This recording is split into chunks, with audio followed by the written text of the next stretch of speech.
I never thought my story would begin with the sound of skin meeting skin, echoing in the house I had built with my own hands. Yet here I was, 63 years old, standing in my own living room, cheek burning from the sting of a slap that had been delivered not by a stranger, but by my own daughter-in-law. "You selfish old woman!" Sienna's voice cracked like a whip through the vaulted ceilings, reverberating against the photographs on the mantel, photographs of Ethan as a boy, smiling with missing front teeth, clutching his first baseball bat. Photographs I had arranged myself just last Christmas, hoping to remind him that this house had always been more than just brick and wood. The silence that followed was worse than the slap itself. My son, Ethan Morrison, 35 years old, tall, handsome, carrying the dark hair and hazel eyes of his father, stood there with his arms crossed. He didn't shout. He didn't defend me. He didn't even flinch. He simply nodded, as though his wife's hand striking my face was nothing more than punctuation in a conversation. "Mom," he said coldly, "you're being unreasonable. It's Sienna's birthday. She deserves something special." Special. That word lodged in my throat like a shard of glass.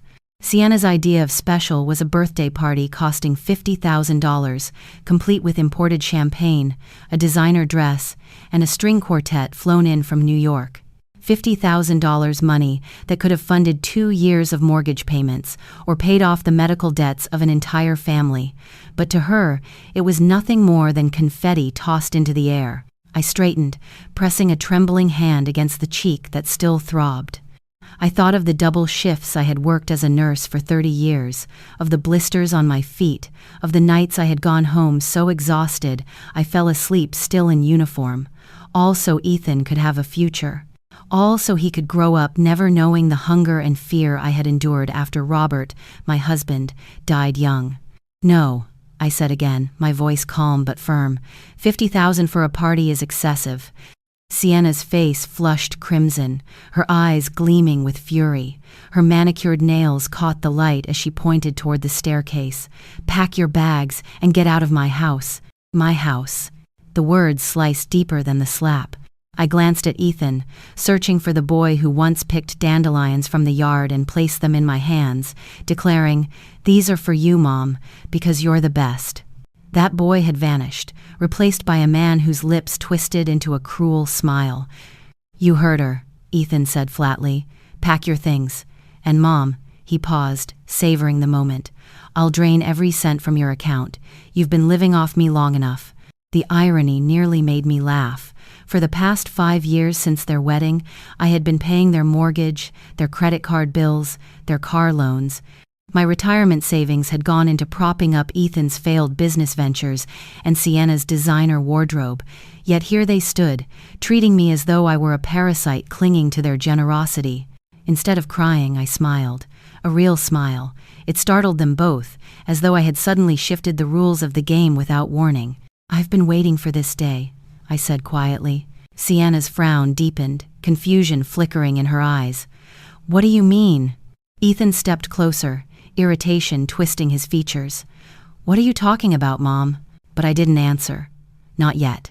Not here, in the living room that still smelled faintly of the lemon polish I used every Saturday morning, the living room where memories clung like dust motes in the sunlight. Instead, I turned and walked toward the staircase, the weight of years pressing on my shoulders, but a strange lightness rising in my chest. The hallway upstairs was quiet, almost too quiet, as though the house itself were holding its breath. I pushed open the door to my bedroom, the one I had painted pale blue 2 summers ago when I still believed in family dinners and shared laughter. I opened the closet and pulled out 2 suitcases, the same ones Robert and I had taken on our honeymoon 40 years earlier. My hands were steady as I laid them on the bed. Folding clothes felt like folding memories. My nursing uniforms, worn thin from years of service. The dress I wore to Ethan's college graduation. The black gown I bought for Robert's funeral when I was only 28, suddenly a widow with a 5-year-old boy to raise in debts I had no idea how to pay. I paused, staring at the small wooden jewelry box on my dresser. Inside lay the pearl earrings my mother had given me, my simple gold wedding band, and a silver locket with a photo of Ethan at 3 years old. His cheeks had been round, his eyes wide with wonder. He had looked at me then as if I were the center of his universe. When had that look turned into disdain? The door creaked open. "Mom." Ethan's voice was softer now, almost apologetic. He lingered in the doorway, his expression caught between guilt and calculation. "Maybe we can work something out. Sienna was just stressed. She didn't mean to hit you." "Yes, she did," I replied without looking up. He hesitated. "The thing about your account, I was angry. I don't have to do that." I zipped the first suitcase and reached for the second. "Things ended between us a long time ago, Ethan. You just didn't notice." The truth was, I had been planning for this moment for 6 months, ever since I overheard Sienna laughing on the phone with her mother, calling me the old bat who could be manipulated into paying for everything. Ever since I discovered brochures for nursing homes hidden in Ethan's desk, complete with notes about costs and waiting lists, they had thought me foolish. They had thought me helpless. They were about to learn how wrong they were. By morning, the sky was a dull gray drizzle tapping against the windows. I carried my suitcases down the stairs. Neither Ethan nor Sienna appeared to say goodbye. From the corner of my eye, I spotted Sienna peeking through the upstairs curtains, her face tight with suspicion, as if afraid I might take something more than what was mine. I placed the luggage in the trunk of my aging Honda Civic. For years, I had driven this modest car while covering the payments on their luxury SUV. The irony made me smile again. I paused at the edge of the driveway, staring at the house one last time. The porch I had painted every few summers, the garden where Ethan had once chased fireflies, the mailbox with our family name etched in brass. It should have broken me to leave. Instead, I felt the weight lifting from my chest with every breath. As I slid into the driver's seat, my phone buzzed. Ethan's name flashed on the screen. I hesitated, then answered. "Where are you?" His voice was sharp, anxious. "In my new apartment," I said evenly. "New apartment? Mom, you don't need to do this. Come back. We can work things out." I almost laughed. "That's not my home anymore. You made that very clear yesterday." "You don't mean this. You can't just leave everything behind." "Oh, Ethan," I murmured, "I already have." There was a pause, followed by a question so desperate it almost made me pity him. "What do you mean you already have?" The rain came down harder as I steered my Honda Civic through the slick Portland streets, my wipers squeaking in rhythm. Each red light felt like punctuation, giving me time to breathe between sentences of a story only I knew. They thought they had cornered me. They thought their slap, their threats, their cruelty had left me with nothing. But what they didn't know was that for 6 months, I had been quietly writing the ending of their little drama and the beginning of my own freedom. When I pulled into a quiet parking lot near the edge of downtown, I didn't go into the new apartment just yet. I sat in the driver's seat, listening to the rain drum the roof. The phone buzzed again, Ethan's name flashing across the screen. I turned it off. Enough noise, enough excuses. I leaned my head back and let my eyes close, and like rain seeping through old plaster, memories leaked back through the walls of my mind. It had been a Tuesday night, 3 months earlier. I had come home earlier than usual from a doctor's appointment. The house was quiet except for the murmur of voices drifting from the kitchen. I froze in the hallway, my hand still on my purse strap. "She's starting to ask questions," Sienna said, her voice edged with irritation. "The grocery bill last month was $800. She actually asked me why." Ethan chuckled, the sound cruel in its casualness. "Just tell her it's organic. She'll believe anything if you say it's for her health." A chair scraped, the sound of a coffee cup setting down on the counter. "I don't know how much longer we can keep this up," Sienna whispered. "She's not as stupid as she looks. Yesterday she asked about the mortgage statements." My heart pounded so loudly I was sure they could hear it in the kitchen. "We just need to hold out," Ethan said. His voice dropped to a conspiratorial murmur. "The nursing home I looked at, Sunset Manor, they'll have an opening in 6 months. It's expensive, but once she's there, we can control everything. Power of attorney, the works. If she fights it, I'll get Dr. Peterson to write a note about early dementia. He owes me a favor from college. It won't be hard." The words slammed into me like blows. My son. My only son. I backed away from the doorway, careful not to make the floorboards creak. By the time I reached my bedroom, I was shaking so badly I had to sit on the edge of the bed just to keep upright. That night, lying awake in the blue darkness, I made a decision. If they wanted to play games with my life, with my freedom, then I would play too. But I would play to win.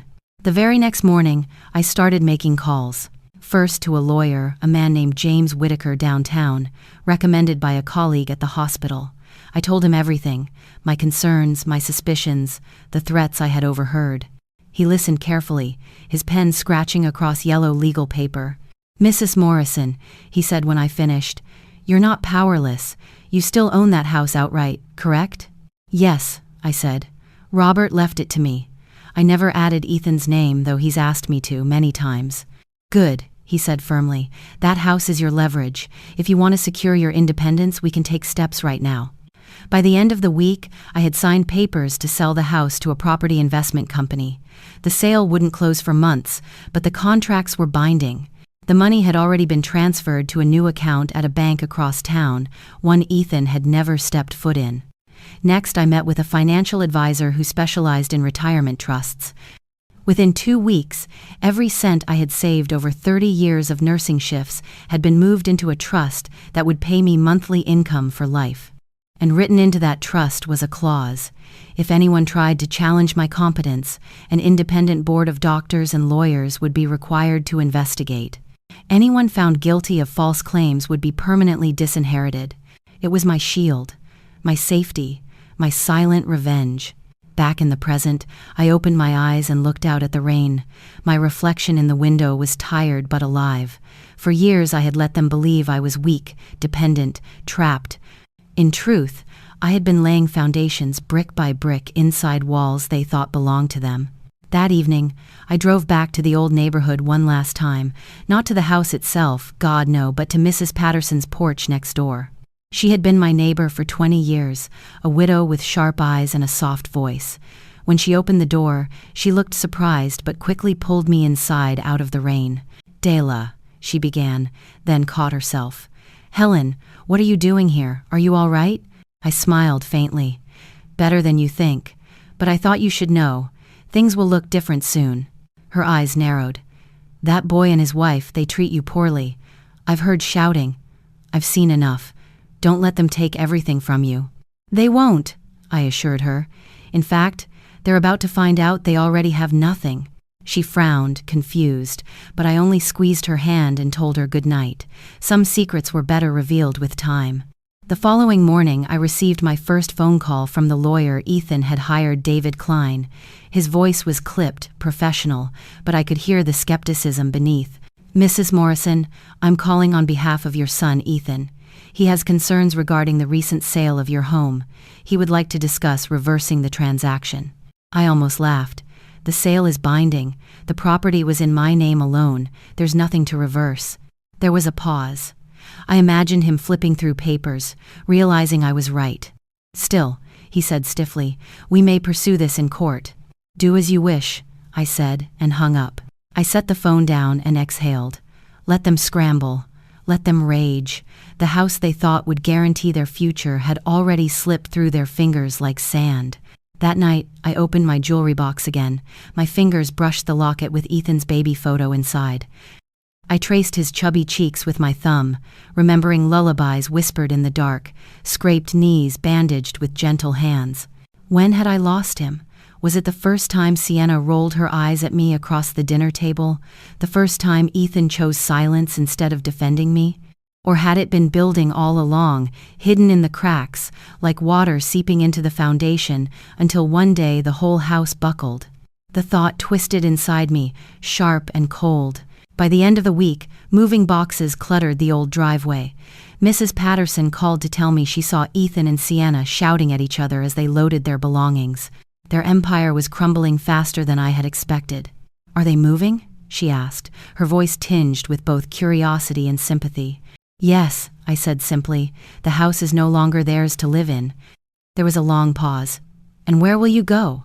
"I've already gone," I told her. "I have a new place now, a place that's mine."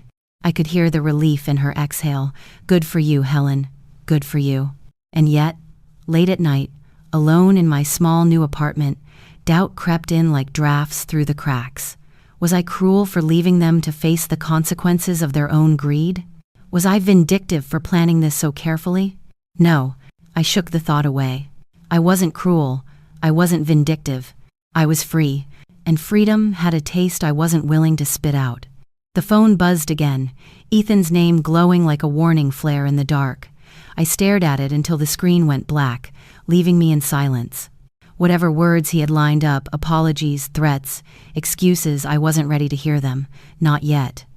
Instead, I picked up the brass key Mrs. Chen had handed me earlier that afternoon. Smooth, slightly warm from her palm, it symbolized more than just an apartment. It was a door to a life that was mine alone. The first time I walked up the narrow staircase of the Victorian house on Maple Street, I felt like I was stepping into a different century. The floorboards creaked under my feet, the wallpaper was faded with rose patterns, and the hallway smelled faintly of lavender. My new apartment wasn't large. A bedroom, a small kitchen, a living area with tall windows overlooking the garden, but the light that poured through those windows made it feel expansive, like possibility itself had spilled across the hardwood floors. "Welcome to your new home, dear," Mrs. Chen had said, her hand surprisingly strong as she carried one of my suitcases up the stairs. She was 72, a widow who had converted her sprawling house into apartments after her husband passed. Her eyes crinkled kindly at the corners, her voice carrying a calm steadiness I hadn't felt in years. The apartment was already furnished, simple but functional. A couch that had seen better days, a small wooden table, a bed with a quilt patterned in blues and greens. It wasn't grand. It wasn't luxurious. But it was mine. And for the first time in a long while, mine felt like enough. That evening, I unpacked slowly, savoring the silence. There was no shouting from downstairs, no heavy footsteps pacing the hall, no sarcastic laughter about how old-fashioned I was. Only the steady hum of the radiator and the occasional rustle of wind against the maple tree outside. As I hung my clothes in the closet, I paused to look at the locket once again. I opened it, staring at the photo of Ethan as a child. For a moment, guilt pricked my chest, an ache that whispered maybe I had been too harsh, maybe I should have given him another chance. But then I remembered the slap, the laughter in the kitchen, the whispered plans about Sunset Manor. The ache hardened into resolve. I wasn't here because I had given up on being a mother.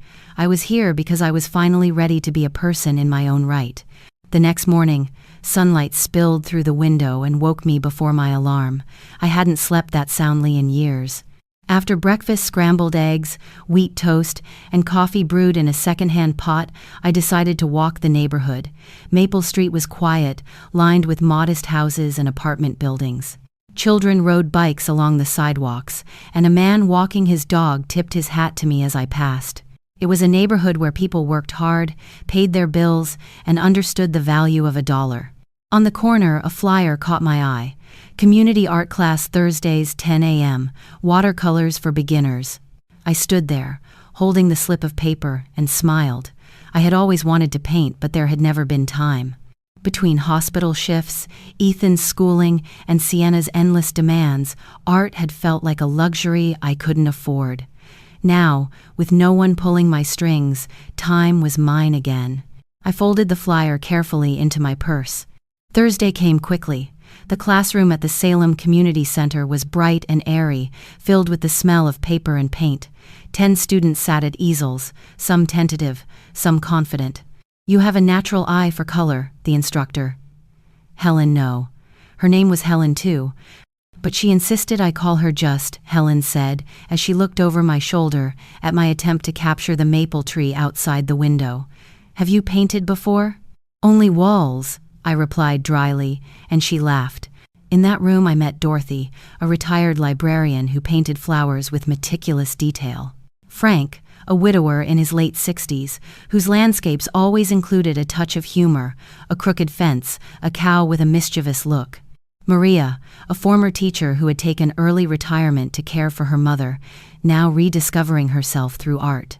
By the end of the class, I felt lighter, as though each brushstroke had peeled away a layer of bitterness I hadn't realized I was carrying. But freedom is rarely without interruption.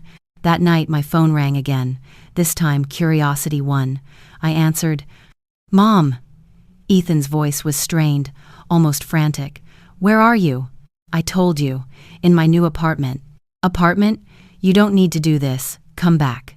Sienna didn't mean what she said. Yes, she did. And so did you. There was a long silence. Then he asked, What do you mean you sold the house? The sale closes in 3 weeks, I said calmly, hanging a dress in my closet. The contracts are signed. It's done. The explosion of noise on the other end was deafening.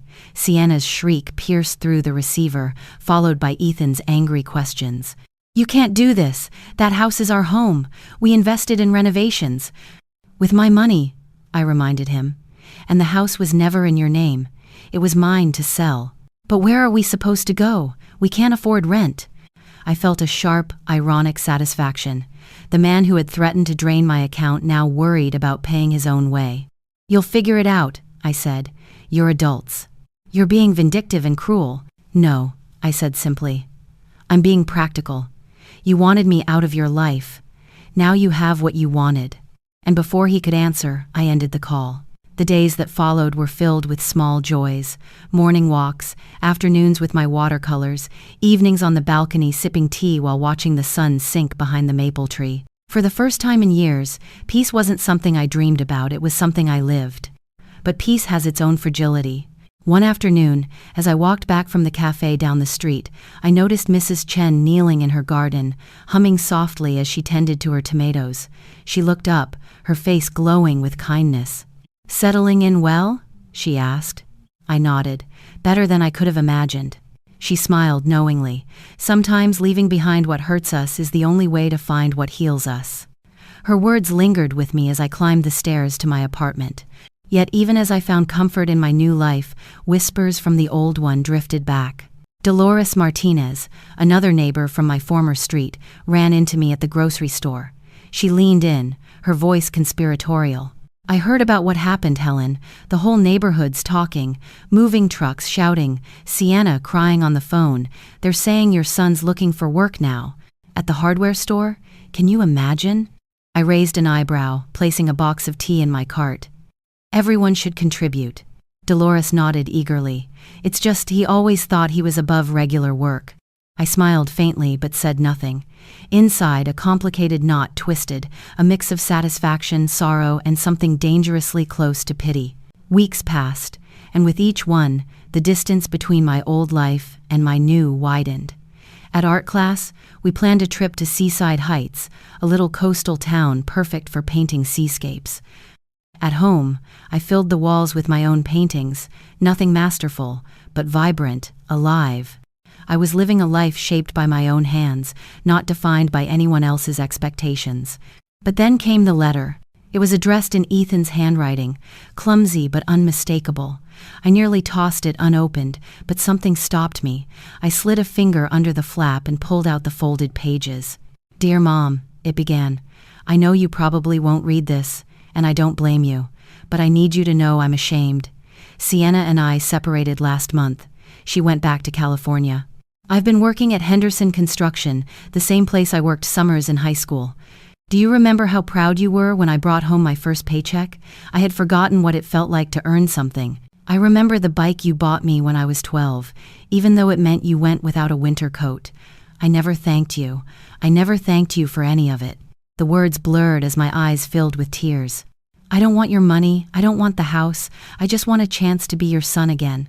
I hope you're happy. You deserve it. Always, Ethan. The number blinked on my phone screen like an omen. Unfamiliar, unsaved. My finger hovered above the green button before instinct took over. I answered. Mrs. Morrison? A man's voice clipped, professional. This is David Klein from Klein & Associates. I represent your son, Ethan Morrison. I'd like to discuss the recent sale of your property. My chest tightened, not from fear, but from something darker, sharper. A bitter laugh almost escaped me. Of course, Ethan hadn't wasted a single heartbeat. The sale is final, Mr. Klein, I said evenly, staring out at the maple tree dripping silver in the night. The property was solely in my name. Your client has no standing. A pause. Paper shuffled faintly on the other end. Be that as it may, your son intends to challenge the sale in court. We'll be in touch. He hung up before I could reply. The line went dead. leaving me with only the soft hum of my radiator and the sudden realization that even stripped of their comforts, they still believed they held power. In the days that followed, the cracks in their carefully polished kingdom widened. Mrs. Patterson called from Portland, her voice hushed with both sympathy and scandal. "Helen dear, I thought you should know. They've been shouting for days, boxes piled in the driveway. Sienna's mascara running down her face like melted tar. Yesterday I heard her slam the door so hard the windows rattled." I pictured it easily. Sienna, once draped in silk, now shrieking in a house that was no longer hers. Ethan's voice, low and dangerous, trying to hold together the shards of a life built on lies and indulgence. "Thank you, Eleanor," I told Mrs. Patterson softly, "but don't worry, the walls were never theirs to keep." Soon after, I ran into Dolores Martinez at the grocery store. She leaned across her cart, her eyes wide with the thrill of news. "You won't believe it," she whispered. "They've moved into Riverside Apartments. You know those little boxes with thin walls near the train tracks?" I heard Sienna sobbing in the parking lot, screaming about how she can't live like this, and Helen Dolores lowered her voice further. "Ethan's been asking about jobs, at the hardware store, of all places." I raised an eyebrow as I placed a carton of milk into my basket. "Everyone should contribute," I said simply. Dolores nodded rapidly. "It's just he always thought he was too good for regular work." I forced a polite smile, but inside something unexpected twisted. Satisfaction, yes, but also sorrow. This wasn't how I had imagined my son's life. I had wanted him to be better, stronger, not broken by the very choices he had made. And then, the inevitable came. A letter slid under my apartment door, the envelope crisp, the return address, Klein and Associates. Inside, the legal jargon was predictable: petition to reverse sale, claim of undue influence, assertion of diminished capacity. I sat at my small wooden table, letter in hand, steam rising from my untouched cup of tea. They were trying to paint me as incompetent. The irony was almost too rich to swallow. When I told Mrs. Chen about it later, she pursed her lips, her hands still dusted with flour from kneading bread. "They think you're weak, but you're not. You've built your whole life on strength. Let them try. You'll win." Her certainty wrapped around me like a shawl. And win I did. 2 weeks later, the court dismissed the case outright. The deed had been clear, the contracts airtight, the judge's words were crisp, final. The sale stands, the plaintiff has no claim. I left the courthouse with my head high, the drizzle misting my face. Around me, other families argued, lawyers shuffled papers, clerks called out names. But all I felt was release. The tightening noose finally cut loose. Later that evening, I received another call from Mrs. Patterson. "They're leaving, Helen," she said. "I saw Sienna throwing clothes into the back of a car. She's screaming about California, about how she won't waste her life in some dump.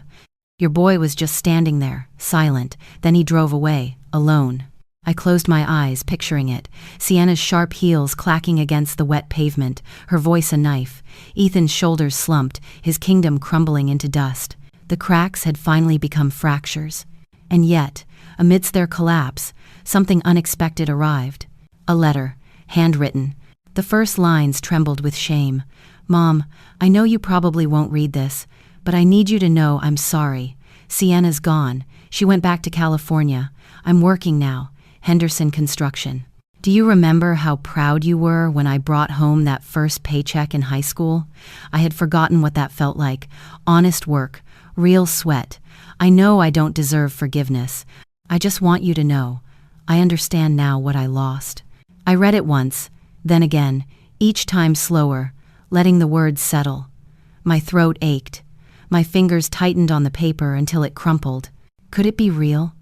Could the boy who once brought me dandelions have finally resurfaced beneath the ruins of the man Sienna molded? I placed the letter in my jewelry box, beside the locket. Hope was a dangerous thing, but so was despair. The following week at art class, Dorothy leaned close, her glasses slipping down her nose. "You look lighter today," she observed. "Do I?" I asked. She nodded. "Like someone carrying a secret. A good one." I smiled faintly, dipping my brush into blue paint. "Maybe." But in truth, my heart was divided. Part of me clung to the letter like a lifeline. Another part whispered warnings. Manipulation often wears the costume of remorse. That night, as I set my painting to dry, the phone buzzed. Not Ethan this time, not Klein and Associates. It was Sienna. Her voice cracked through the line, brittle and sharp. "Helen, we need to talk." I said nothing. "This whole thing, it got out of hand. I was stressed about the party. I shouldn't have hit you." Her words dripped rehearsed contrition. I could almost see her practicing them in the mirror, perfecting her tone. "I appreciate the apology," I said coolly, "but it doesn't change anything." "It has to," she snapped, her mask cracking. "We can't just lose everything because of one stupid fight." I laughed then, sharp and bitter. "You didn't lose everything because of one fight, Sienna. You lost it because for 5 years, you treated me like an open wallet and nothing more." She sputtered, threatened, pleaded, but I hung up before her crocodile tears could seep through the line. Days later, another call came, this one from Margaret Foster, my old colleague. "Good for you, Helen," she said bluntly. "It was about damn time you cut them off. You think I did the right thing?" "Honey," she replied, her voice steady as bedrock. "You should have done it years ago." Her conviction was the anchor I didn't know I needed. The knock was hesitant, almost unsure, as though the person on the other side wasn't certain he should be there at all. Through the peephole, I saw him. Ethan, my son. Standing in the dim hallway light with a modest bouquet of daisies in his hands. Not roses, not orchids, just daisies, the kind he used to pick from the yard and bring me when he was 5 years old. I unlatched the chain but left the door half closed. "Hello, Mom," he said softly.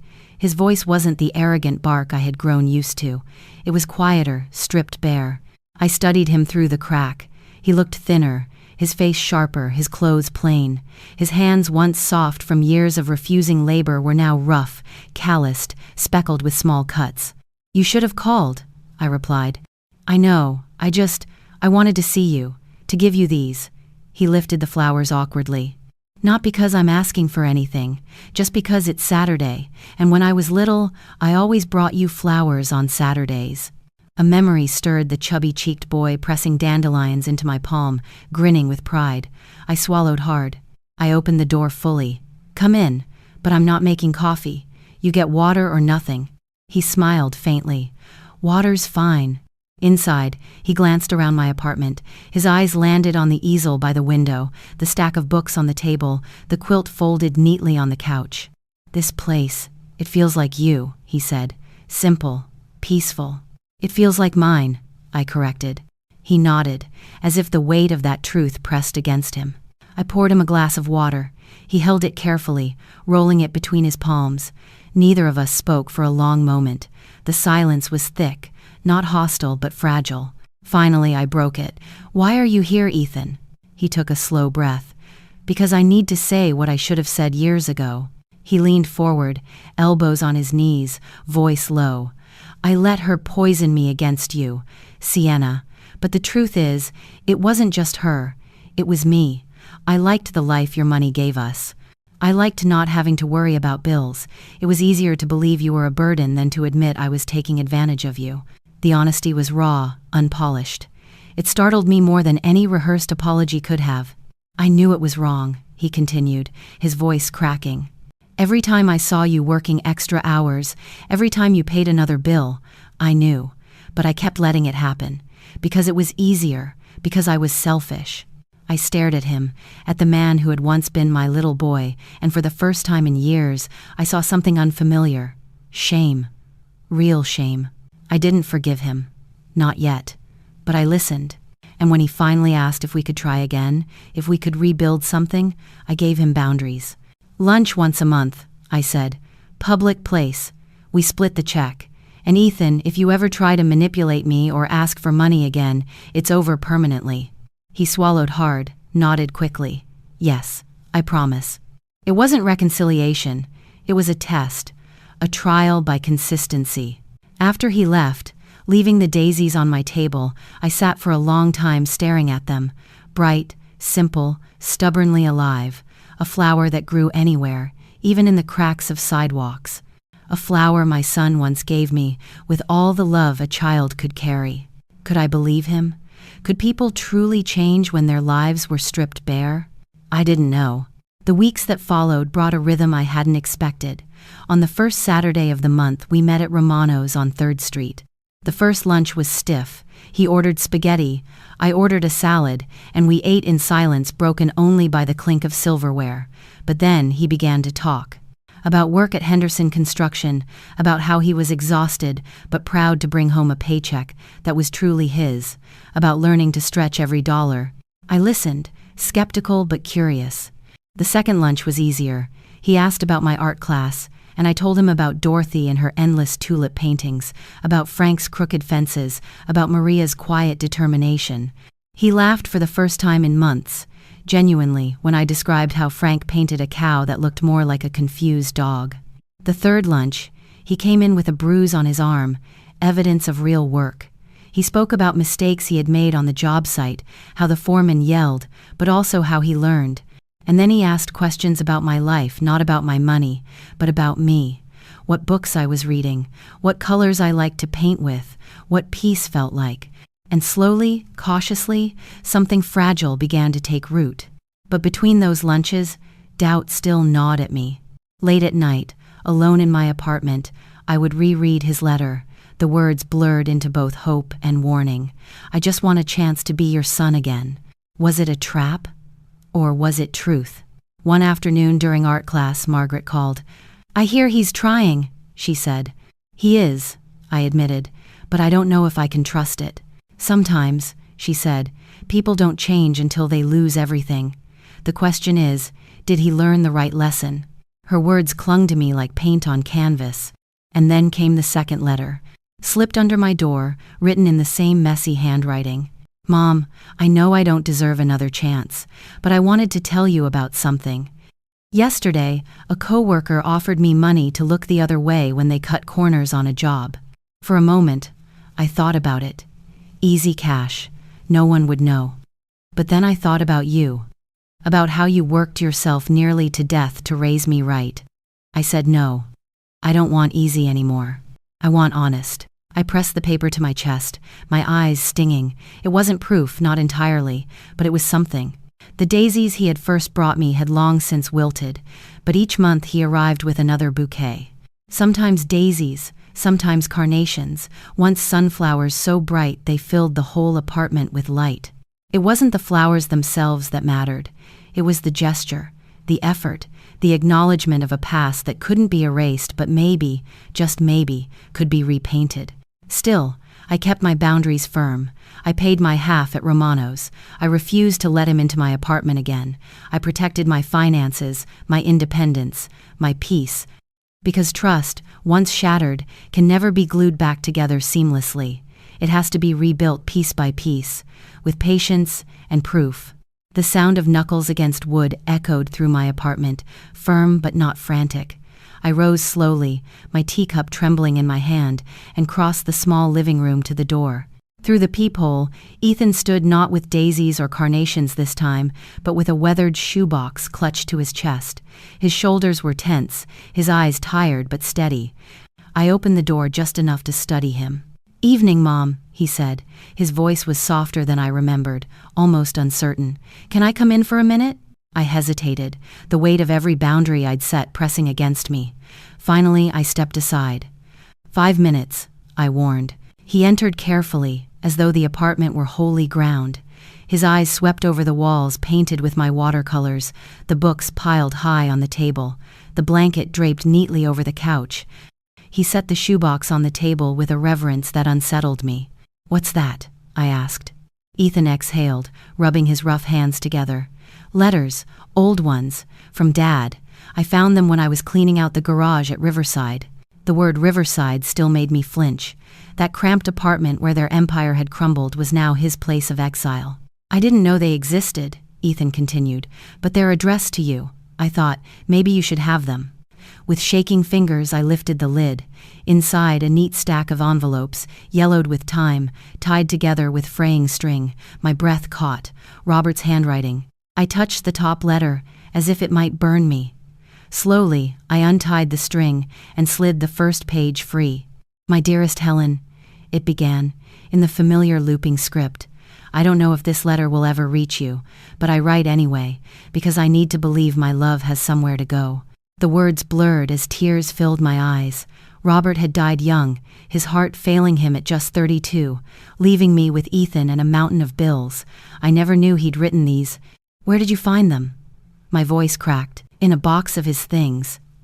"Sienna was going to throw it out," Ethan admitted, shame darkening his face.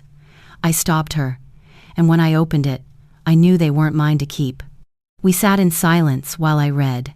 Robert's words spoke of hope, of worry, of love so fierce it pressed against the page. He wrote about dreams for Ethan, about gratitude for my strength, about fears that his body wouldn't last. "Promise me one thing, Helen. Promise me you won't let Ethan forget where he came from. Promise me he'll grow into a man who respects the work you do, the sacrifices you make."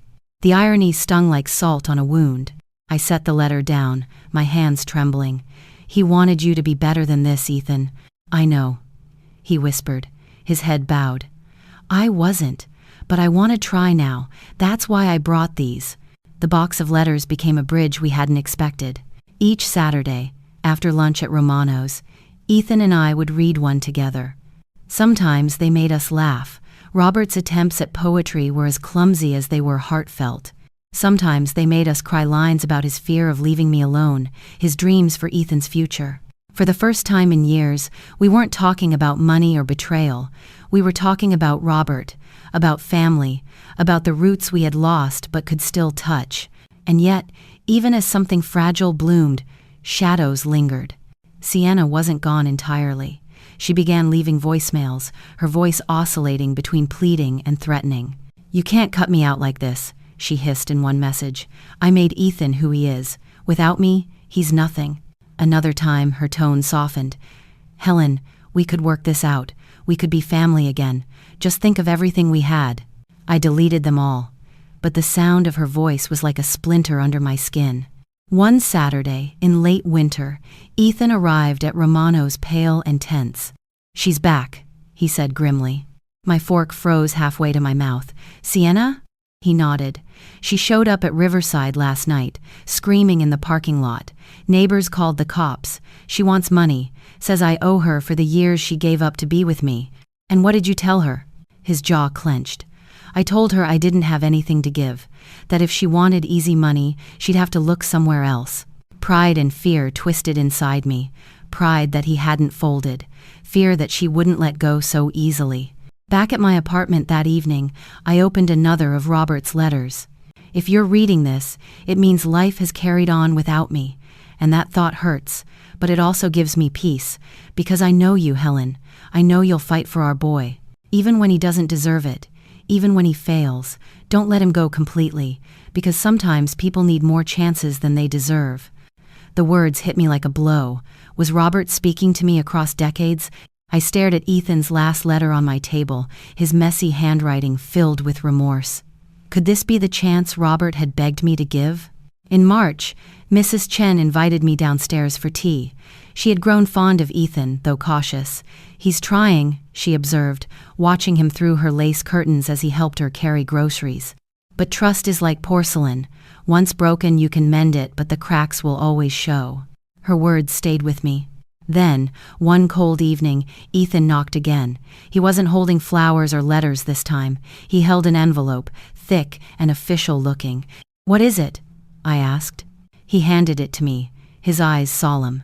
"From Sienna's lawyer. She's filed something against both of us." I tore it open, my hands shaking. Inside was a summons, petition for spousal support. She was suing Ethan and dragging me into it, claiming undue influence, painting me as the manipulator behind their downfall. The room spun. She wasn't done with us, not by a long shot. The caller ID glowed on my phone like a ghost stepping out of memory. Dr. Elaine Carter. My breath caught in my throat. I hadn't heard that name in nearly 30 years. She had been one of my colleagues at Portland General Hospital, a woman who knew me back when Robert was still alive, when Ethan was just a boy clinging to my hand in the hospital cafeteria. Why now? I let the phone ring twice more before I pressed accept. "Hello?" My voice sounded steadier than I felt. "Helen," Elaine said. Her voice was older, softer but still carried the same precision that once commanded an ER floor. "I know it's been a long time. I wouldn't call if it wasn't important." I gripped the edge of the table, knuckles whitening. "What is it?" "It's about Robert," she said. My knees almost gave out. I sank into the chair. "Robert? He's been gone for decades." "I know," she replied gently. "But there are things you never knew about his last days. Things that could affect you now. And with your name back in court, with Sienna stirring up trouble, I thought you needed to hear the truth." For the rest of the call, her words tumbled out in fragments that hit me like shards of broken glass. Robert had written letters more than the ones in the shoebox Ethan had brought me. Some were kept by the hospital, sealed away in a file after his death because of concerns about his state of mind. He had been under more stress than I realized: financial strain, unpaid bills, pressure to provide, and apparently he had spoken of fears that people might try to take advantage of me after he was gone. "He was worried about you, Helen," Elaine said. "Worried about Ethan, too. He asked me to make sure you knew you had to protect yourself." But before I could give you his words, the hospital buried them in paperwork. I only found them again while cleaning old files last week. I closed my eyes, Robert's face flickering in my mind. "You're saying there are more letters?" "Yes, and I think you need to see them. They might even help you now legally. They show that Robert anticipated manipulation, that he warned you about it." She promised to mail them the next day. I hung up, my hands trembling. More letters, more of Robert's voice echoing through time. What would they reveal? That night, I sat with Ethan in the kitchen. He was pale, the summons from Sienna's lawyer still lying on the table between us. "What did the call mean?" he asked cautiously. I told him. About Elaine, about Robert's missing letters, about the possibility that his father had seen all of this coming before it ever began. Ethan's jaw tightened. "So even back then, he knew someone would try to use you?" "Apparently." I studied my son's face, and now here we are. For the first time, I saw a flicker of pride in his eyes, not pride in himself, but in me. "You've been fighting all these years, alone, and I let you down." His voice cracked, and I realized that shame was no longer just a performance. It was sinking deep into his bones. Days passed before the package arrived, a plain envelope, thick with folded pages. Inside were 4 letters, each addressed to me in Robert's looping hand. The first was dated 2 weeks before his death. "My Helen, if you're reading this, it means I didn't get to say enough while I was alive. I'm worried about our boy. He's sweet now, but life will tempt him. And if someone whispers in his ear that there's an easier way, I fear he might forget the lessons we tried to teach him. Please protect him even from himself, and protect yourself too. You give too much, Helen. One day, you'll have to draw a line and hold it, no matter how much it hurts." I pressed the page to my chest, tears streaming down my face. Robert had known. He had seen this storm long before it came. Ethan sat across from me, his eyes fixed on the words. "He was talking about me," he whispered, "even back then." "Yes," I said softly, "but he was also talking about Sienna, about anyone who might try to twist what we built." The letters weren't just love notes. They were warnings, and they were power. With the letters in hand, I called James Whitaker, the lawyer who had helped me with the trust. He listened carefully as I read excerpts over the phone. "This is valuable, Mrs. Morrison," he said. "If Sienna tries to argue undue influence, these letters counter her claim. They prove your late husband anticipated this kind of exploitation and encouraged you to protect yourself. It's not just sentiment, it's evidence." For the first time since Sienna's legal threats began, I felt the ground beneath me solidify. But court battles are never just about law, they're about perception, and Sienna knew how to perform. At the preliminary hearing, she arrived in a sleek black dress, her eyes rimmed with carefully smudged eyeliner that mimicked tears. She spoke about sacrifice, about how she had given up her youth for Ethan, how I had manipulated him, how I had stolen the house and money to isolate him from his real family. I sat in silence, Robert's letters in my lap. When it was my turn, I read from them. My voice didn't shake. "One day, you'll have to draw a line and hold it, no matter how much it hurts." The judge leaned forward, her eyes sharp. For the first time, I saw Sienna falter. The case was adjourned for further review, but the balance had shifted. The cracks in her performance were showing. That evening, Ethan came to my apartment with another bouquet sunflowers this time. "You were incredible today," he said quietly. I set the flowers in a vase, watching them stretch toward the light. "Your father helped me," I replied. Ethan swallowed hard. "I don't deserve him, or you, but I want to try to earn it." I studied him for a long time, the boy who had betrayed me, the man who was trying to find his way back. "Then keep showing up. That's how you earn it." As spring settled in, our lunches became steadier. Not effortless, but real. We read more of Robert's letters together, piecing his voice into the gaps of our fractured relationship. For the first time, I began to believe in the possibility of something like healing. But healing never comes without new wounds. One evening, as I prepared tea, Ethan arrived pale and trembling. He placed a folded piece of paper on the table. "What is it?" I asked. His voice cracked. "Sienna isn't finished. She found something else, something from the past." I unfolded the paper and froze. It was a copy of an old hospital report from Robert's final days, and scribbled in the margins, in a hand I didn't recognize, was a single damning note. She pushed him too hard. She worked him to death. The accusation wasn't true, but in court, truth was often secondary to suggestion. The hospital report lay on the table like an accusation carved into stone. Its faded letters, the brittle edges of the paper, the venomous scrawl in the margins. She pushed him too hard. She worked him to death. I stared at it until the words blurred. My heart felt like it had been dunked in ice water. The accusation wasn't true. I had been the one collapsing from double shifts, working myself raw to cover bills Robert's heart condition left behind. But the suggestion, the seed of doubt that was dangerous. In court, truth could be bent. Perception was everything. Ethan's voice trembled. "Mom, what if they believe this?" I lifted my gaze to him, seeing the fear in his eyes, the shame of a son who had already betrayed me once, and now watched another enemy rise. I felt something unfamiliar settle inside me. Calm, steel. "Then we fight," I said simply. "We show them the truth, Ethan, all of it. We don't hide and we don't flinch." The courthouse was cold that morning, its walls towering and indifferent. The air buzzed with murmurs from families clutching documents, lawyers juggling briefcases. The weight of other people's battles pressed against me as Ethan and I stepped into the chamber. Sienna was already there. She looked immaculate, of course tailored navy dress, hair slicked back in a bun so tight it seemed to pull her smile into place. She sat with her lawyer at her side, exuding the air of a woman scorned, a widow of privilege cast into tragedy. Only she wasn't a widow, she was a vulture. Her lawyer rose first, waving the report like a holy relic. "Your Honor, this document proves a long history of undue influence and coercion. Mrs. Morrison exerted such control over her late husband that he quite literally worked himself to death. And now, decades later, she exerts the same control over her son, manipulating him, isolating him, cutting off his wife and securing assets for herself." The courtroom hummed. A few gasps. I sat motionless, my hands folded, Robert's true letters resting in my purse like a shield I hadn't yet drawn. Sienna lowered her eyes, dabbing at the corner of her lids with a tissue, her performance flawless.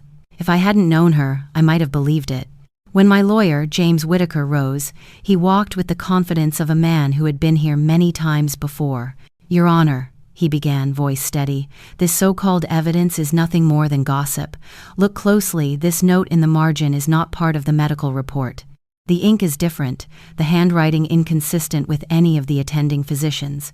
It's hearsay, written after the fact by someone unqualified. To use it as fact is not just misleading, it's malicious."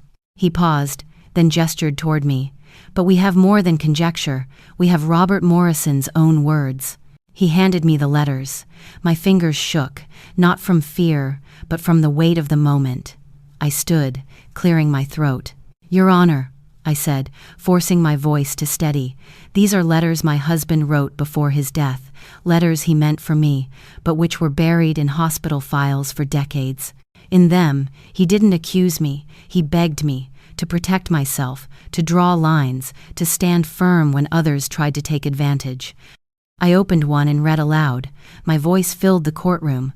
My dearest Helen, if I leave this world early, don't let anyone twist your kindness into weakness. Our boy may falter, others may whisper in his ear. Protect him, yes, but protect yourself too. One day you'll have to stand alone, and you'll deserve that strength. The silence that followed was thick, almost sacred. The judge leaned forward, studying the page.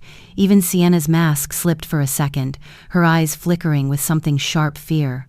The rest of the hearing was methodical.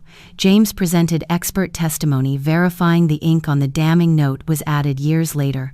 A handwriting analyst confirmed it wasn't written by any doctor on record. Slowly, methodically, Sienna's carefully constructed case unraveled. When the judge finally spoke, her words were clean and final. This court is not in the business of weaponizing grief. The petition for spousal support is denied. The allegations against Mrs. Morrison hold no merit. Case dismissed. The gavel struck like thunder, and just like that, months of fear shattered. Outside, the sky was pale blue, streaked with thin clouds. I drew a long breath, the first real one I'd taken in weeks. Ethan walked beside me, shoulders heavy but looser somehow, as though a weight had lifted. "You were incredible in there," he said quietly. "No," I replied. "Robert was. His words carried us through. I just spoke them." For the first time, I saw Ethan smile, not the boyish grin from childhood, not the smug smirk I'd grown to hate, but something quieter, something human. The days after the verdict felt like stepping into spring after a punishing winter. Sienna vanished from Portland. Rumors trickled through neighbors someone had seen her boarding a plane to California. Someone else swore they'd spotted her screaming into her phone outside a hotel downtown. Her last voicemail to me was nothing but venom. "You think you've won, Helen, but I'll make sure you regret every moment of this." I deleted it. For once, her words slid off me like rain on glass. Ethan kept working at the construction site. He showed me the blisters on his palms, the paycheck stubs folded into his wallet. We still met for lunch on Saturdays. The conversations were awkward at times, tentative, but they were real. One afternoon, he helped Mrs. Chen carry soil bags into her garden. I watched from my balcony as he bent to lift them, his movements clumsy but earnest. Mrs. Chen beamed, her small frame dwarfed by his. "He's trying," she told me later over tea. "You can see it. Maybe not enough yet, but he's planting seeds." Her words lingered with me. Weeks later, I opened the last of Robert's letters. His handwriting trembled near the end, his body already failing him. "My Helen, if our boy falters, don't lose yourself trying to carry him. Guide him, yes, remind him, but never give up the life that belongs to you, because one day, you'll need it, and you'll deserve it." Tears slid down my face. For the first time, I realized Robert hadn't just been preparing me for loss. He had been preparing me for freedom. That spring, Dorothy, Maria, and Frank finally convinced me to take the trip to Seaside Heights. We painted gulls wheeling against gray skies, waves breaking in shades of green and blue. We drank cheap wine in a rented cottage and laughed until my ribs ached. For 3 days, I wasn't a mother, a widow, or a defendant. I was just Helen, a woman who had survived. When I returned home, Ethan was waiting on my steps with daisies in his hands. "How was it?" he asked. "Beautiful," I told him. And for once, the word didn't feel like an apology. It felt like the truth.